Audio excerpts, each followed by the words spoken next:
Welcome to Virtual Office Hours, Responsibly Managing Your Credit and Debt, sponsored by the American Bar Association and AccessLex.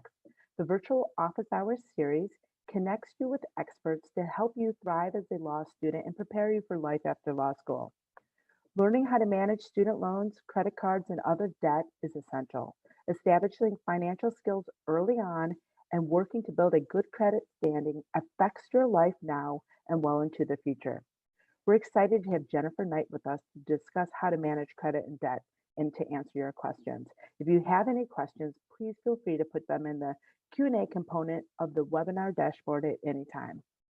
Jennifer is the Regional Manager of the West at AccessLex Center for Education and Financial Capabilities.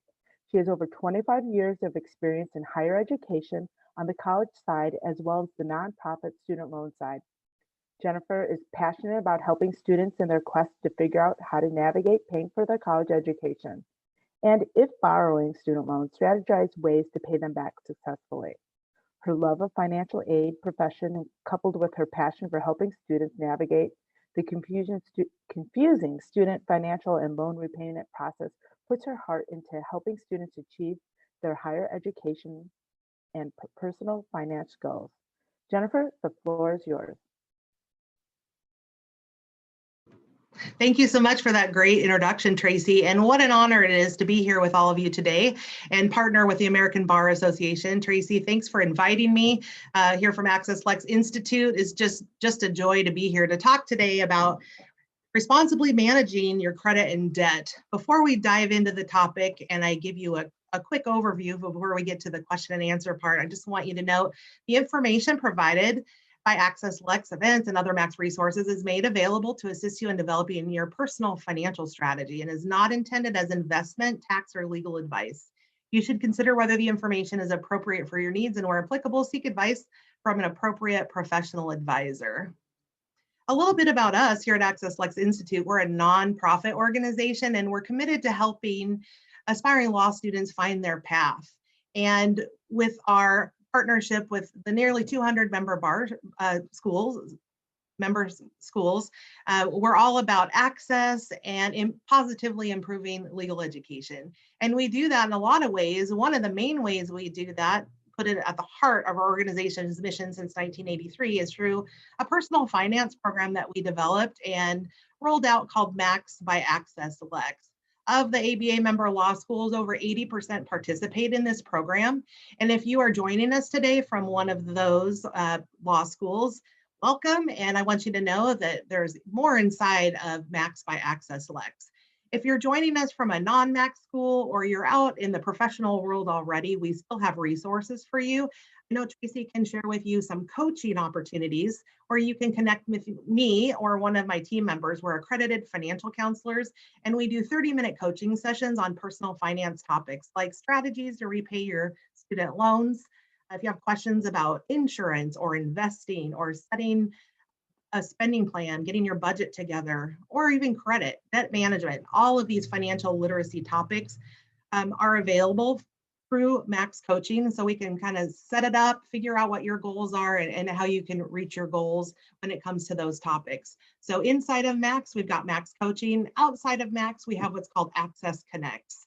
And so either way, we're here to help you on your path as an aspiring lawyer to fulfilled professional.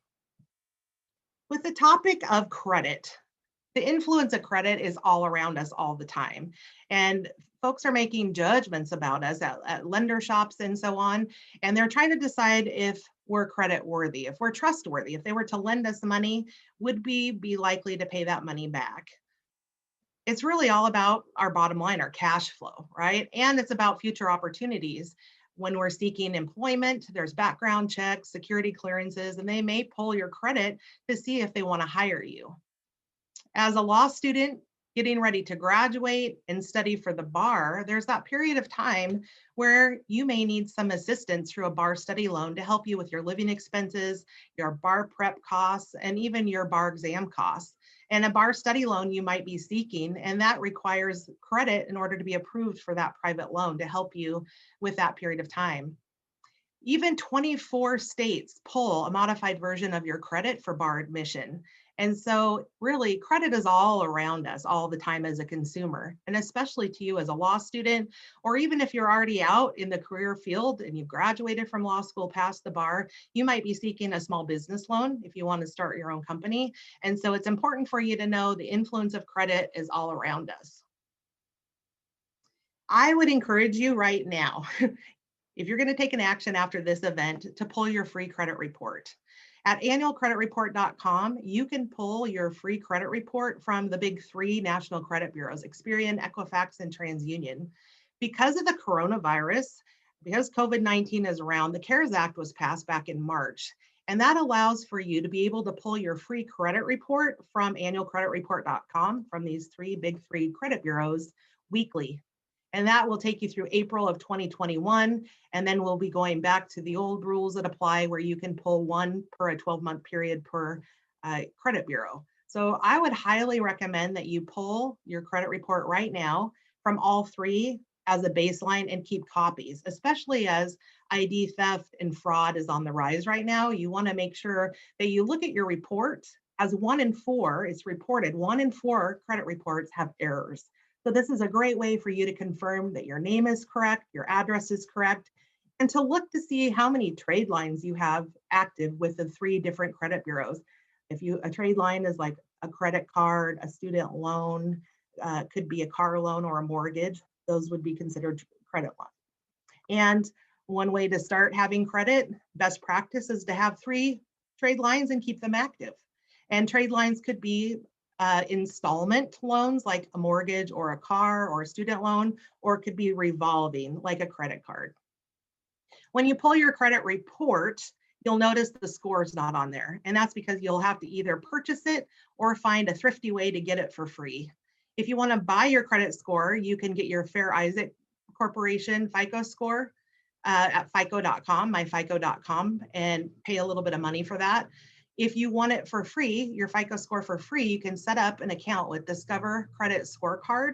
When you set up your account, you'll have access to your free FICO score. And they're pulling those FICO scores from Experian. Now, many of us are looking for apps and tools to be able to help manage our credit. And a lot of law students are telling me they have turned to apps like Credit Karma and Credit Sesame, where they can really manage their credit and see scores. The scores that will be displayed for Credit Karma and Credit Sesame are actually Vantage scores, not FICO scores. The big three, Experian, Equifax, and TransUnion, have developed that algorithm that puts out that Vantage score. So you might want to get both. And personally, I look at my free scores because my bank and also my credit cards give me a perk of getting to see those scores for free. Some of them are using FICO 8.0. Some of them are using Vantage Score 3.0. So I like to see both. So as you leave this session today, I recommend go out and get your reports, all 3 of them for free, since you can do that weekly, and really find out what your score is so you know where you stand so that you can begin to think about strategies when it comes to credit. Over 90% of lenders are using FICO. Vantage Score is there, and there's other vendor scores as well, but over 90% use the FICO score. And I think it's important for you to know that. And today, that's what really we're going to focus on, is the FICO score. Perhaps you know your score and you know where you stand. Maybe you're in the good, maybe you're above 670 in the good, very good, or exceptional. The better your score, better off you are, especially the more likely you are to get approved for any kind of loan or credit card, and the better interest rate you'll have, which means you'll have better cash flow. The lower your score, that means you may not get approved for loans. And sometimes if you don't have 3 trade lines because you have a thin credit file, you might have a poor score, not because you did anything wrong, they just don't have enough history to see how you're managing your money.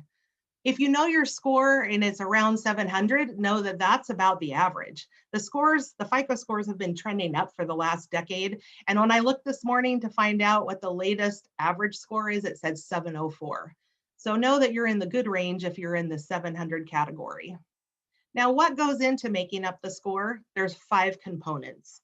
If you've ever heard this little piece of advice, 2 things: keep your debts low and pay your bills on time. That's because 65% of your credit score is made up by your payment history, making those minimum monthly payments on time every single month. And 30% comes from how do you utilize any line of credit that's given to you. So utilization, keep your debts low. So if you have $1,000 that is your line of credit for a credit card, you want to try to keep that under 30%. If you can't pay it off every single month, that would be your goal, is to get it under 30%. Best practice, best form is to try to pay off your debts every month if you are carrying a balance on a credit card. You may not be able to do that, so that would be the first goal, to get it under 30%, and even better under 10% if you can do that. And you can see 65% of your score is going to impact you in that matter. You might be looking for a new credit. Perhaps you're looking for a bar study loan, or you're wondering if you could be ready to open up a credit card or another credit card. If you're seeking one kind of a product, whether it's a car loan or a bar study loan, some advice would be to try to keep, when you're seeking that debt tool, whatever you're looking for, let's say it's a bar study loan, that you try to do that within a 2-week period of time, at least less than 30 days. That way, we know when you have a hard credit pull against your credit that it will drop your score a few points. And so you want to make sure if you're shopping for a certain product that you do it within, let's say, a 2-week window of time, so that your hard pull is only going to hit your credit once instead of multiple times over several months.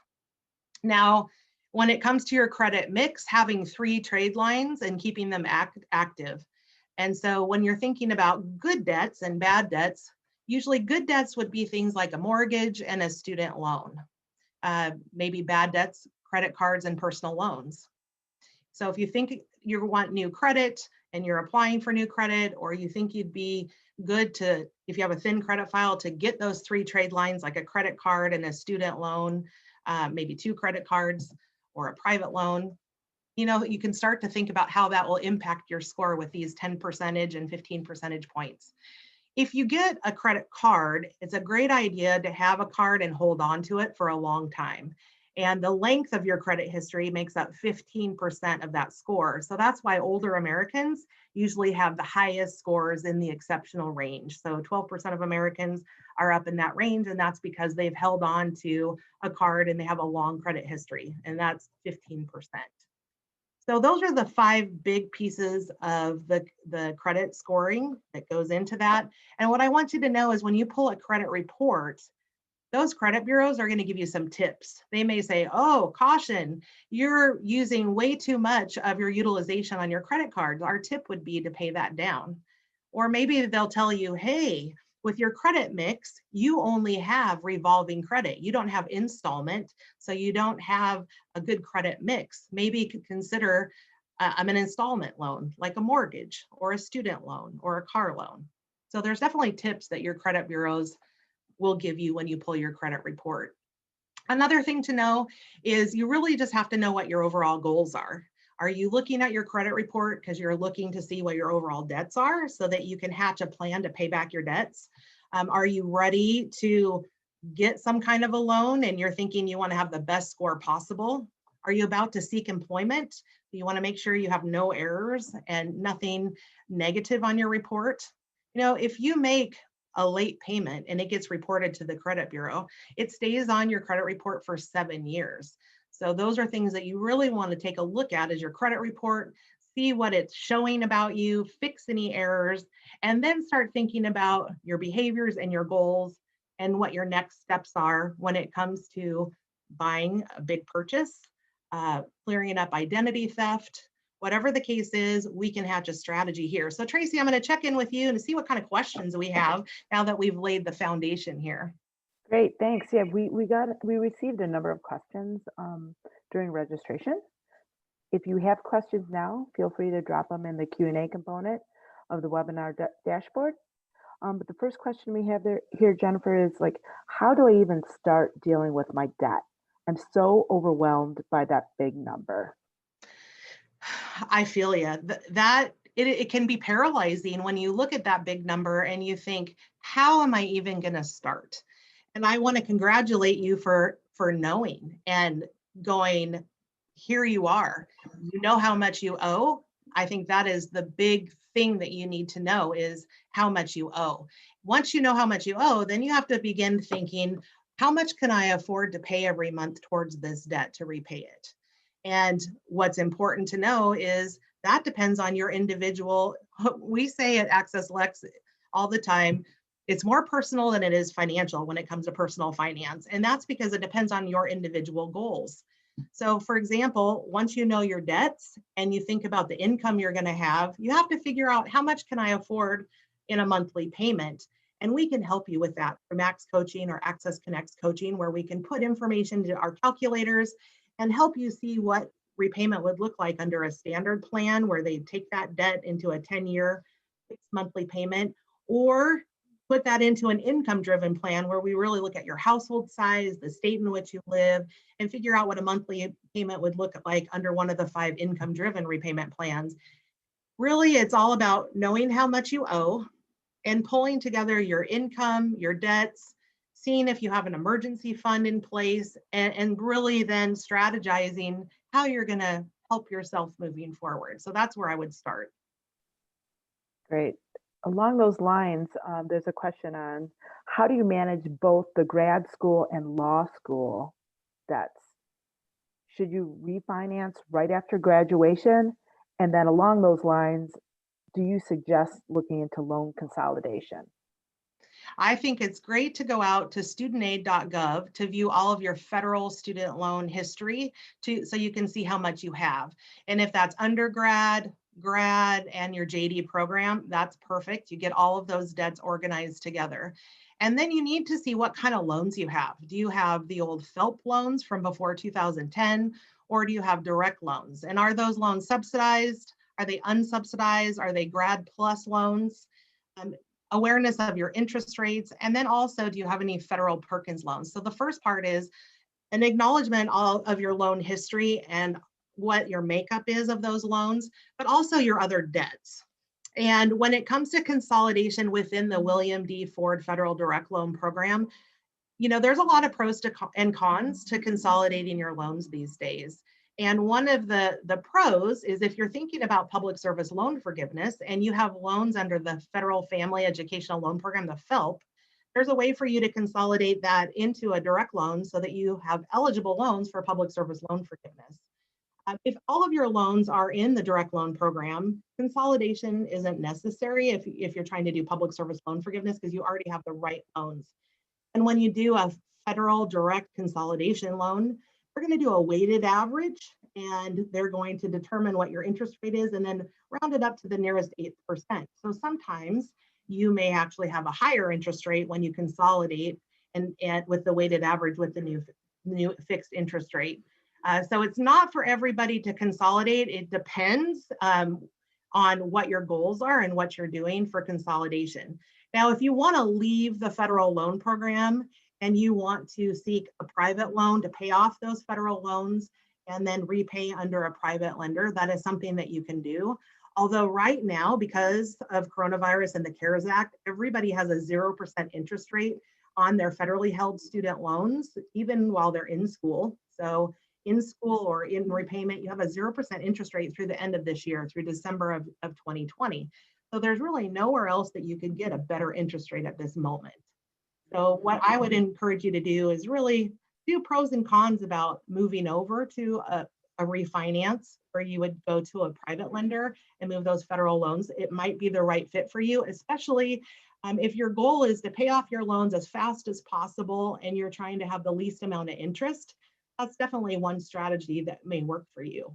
But there are pros and cons, and I'd be happy to sort those out with you individually as you're really stepping through whether that's a good fit for you or not, to either consolidate within the direct loan program or refinance with private loans. But no matter what your debts are, if they're from undergrad, grad, or your JD program, if they're federal loans and you're going to be offered a standard monthly payment, and if you can't afford that, you're going to want to pick something different that will fit your budget. Great, thank you. We do have a question about insurance liability.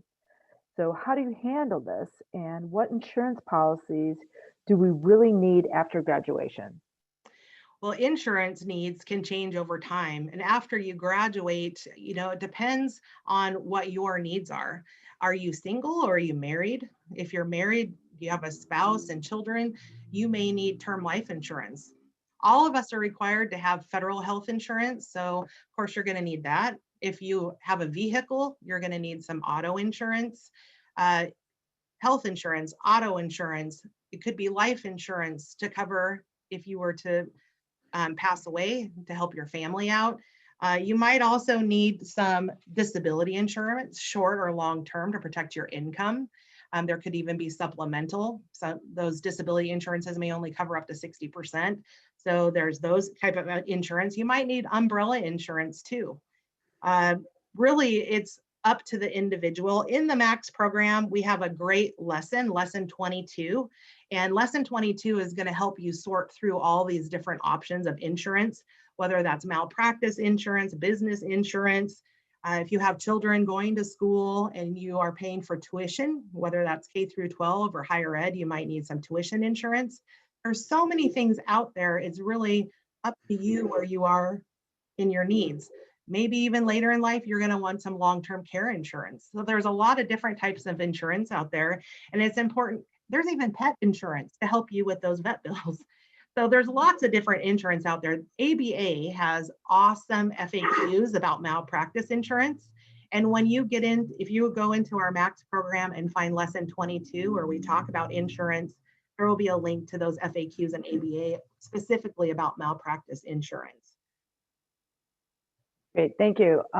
Another question here. What is the best way to prioritize repayment of loans? Wow, the best way to prioritize them is to get back to the basics. And that is, what is your overall goal? Is your goal to find a low monthly payment that you can afford? Is your goal also a low monthly payment that you can afford because you have an eye for getting your loans forgiven through public service loan forgiveness? Or are you trying to do this as fast as possible with the least amount of interest? Then you may want to go with a standard plan and double up and make extra payments if your budget can afford it. So really, you have to have an awareness of your income coming in, all of your expenses going out, any discretionary money that you have. You have to have an eye for what you're trying to build current short term for your emergency funds and long term with retirement, with an eye for any big purchase you might want to make, like a house or starting a family, getting married. So I would say it's an awareness of your budget and what strategy you want when it comes to repaying your student loan. Great. If you guys have any questions, please feel free to put them in the Q&A component of the dashboard. We have a couple additional questions here. And if we don't have any more, then we'll be wrapping things up. So there's another question here that regarding what should I do right after law school while I'm preparing for the bar exam? So that period between graduation and the bar exam, are there any financial moves I should be considering, specific moves I should be considering during that time period? I love that question. And the answer is yes, there are some financial moves because we want you to focus on really studying and passing the bar. And so by you already having acknowledgement of where you stand financially with your budget and having a plan, especially as you're leaving law school, you have a 6-month grace period or deferment before repayment begins. For us, we want you to really think about what that's going to look like based upon passing the bar and start kicking off your career. So an awareness of your budget, income coming in and expenses going out during the bar, thinking about if you have any income coming in, you may want to think about putting together your emergency fund. You might even be thinking about retirement, but this is all individual, personal finance, more personal than financial. But I would say your budget is key, and thinking about paying back debts is also key, what your strategy is for that based upon when you're going to kick off your career. Great. There is a question about scheduling a one-on-one with you. Is that possible? It is. And I would love to connect with you.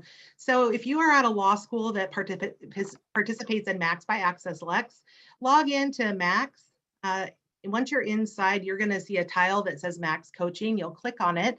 You'll find me or one of our other accredited financial counselors, and you can select a day and time that works best for you. And we'll call you for a 30-minute call. These are free, and you can have as many as you'd like to help you with your personal finances. If you're not at one of those law schools using Max, then you can connect with me through Access Connects. You would just click on the Calendly link and select a day and time, and we'll call you. I'll call you for a 30-minute conversation where we can really figure out the best plan when it comes to your debt and your credit. Great. And then we have one more question here. This person is unsure about whether to pursue loan forgiveness under the loan service forgiveness program. What should they be looking into? There are a lot of people that are nervous about public service loan forgiveness going away. And so this is really going to go back to your comfort level. Public service loan forgiveness was enacted in 2007. So the first time someone could actually take advantage of having 120 qualified payments and apply for public service loan forgiveness was October of 2017. And there was a low approval under 1% that occurred. Now we know, and at AccessLex, we have a session and a free event called Your Public Service Loan Forgiveness Action Plan, where we help step you through to make sure that you're on track so that you can actually get your loans approved through public service loan forgiveness by making sure you have the right loans, you're in the right repayment plan, you're working at the right employer, and you're going on to work with the full-time status and make 120 qualified payments so that you can then apply and hopefully be approved for public service loan forgiveness. I would say go for it. It's still part of the law. It's there. I've been doing financial aid for over 25 years. I've never seen a borrower benefit be taken away. I know that there are lots of bills introduced and some language to possibly change it, perhaps improve it. And so I would say step through the process as you're entering repayment. Make sure that you apply to get into the right plan, like an income-driven plan, and then make sure you're working with the right employer. There's a brand new form that just got released that combines the employment certification form and public service loan forgiveness into one form. It's out on the federal website. It just came. And I want you to know that you fill out that form once you're employed, and they're going to start tracking those. If your job changes, those payments don't have to be consecutive. You can leave public sector and come back to private and pick up where you left off. But if your plans change, you can pick a different repayment plan and have a different strategy. But if your overall goal is public service loan forgiveness, I still encourage you to go with that initial path and stay with it. And then stay connected with us through coaching and through presentations. We're always hearing what the latest is, and we'll share that with you so we can revise your strategy. Great, thank you. And you did mention a number of resources early in our conversation, and we'll be emailing those out to everyone and also adding the information to the replay page so you'll have access to it. We want to thank you for joining us today, and a special thank you to Jennifer Knight and AccessLex. We hope that you'll join us for upcoming virtual office hours programming, and we encourage you to visit ABAforLawStudents.com for the full lineup. Also, be sure to check out ambar.org/debt for the 2020 Student Loan Debt Survey Report, which examines the issues at the heart of the student loan crisis and also offers recommendations. Well, thank you very much, everyone. And Jennifer, thank you so very much. It's my pleasure being here today. Thank you. Bye-bye, everyone.